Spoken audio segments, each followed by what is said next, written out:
ମୁଁ ସ୍ମିତା ଆପଣ ସମସ୍ତଙ୍କୁ ସ୍ୱାଗତ କରୁଛି ଲର୍ନ ଇନ୍ ପାଇପଲାଇନ୍ ଚ୍ୟାନେଲକୁ। ଏହି ଚ୍ୟାନେଲରେ ଆମେ ପାଞ୍ଚ ଧାଡ଼ିରେ ମହାପୁରୁଷଙ୍କ ଜୀବନୀ ବିଷୟରେ ଜାଣନ୍ତି।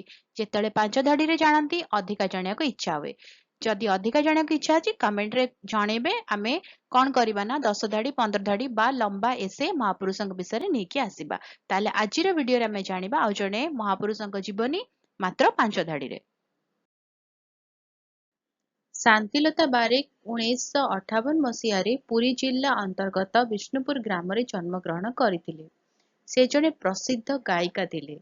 ସେ ଆକାଶବାଣୀ କଟକର ଜଣେ ଗାୟିକା ଥିଲେ।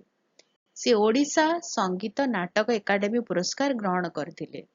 ସେ ଏପ୍ରିଲ 1, 2024ରେ ମୃତ୍ୟୁବରଣ କରିଥିଲେ। ରହୁଛି ଦେଖା ଆଗାମୀ ଭିଡ଼ିଓରେ। ନମସ୍କାର।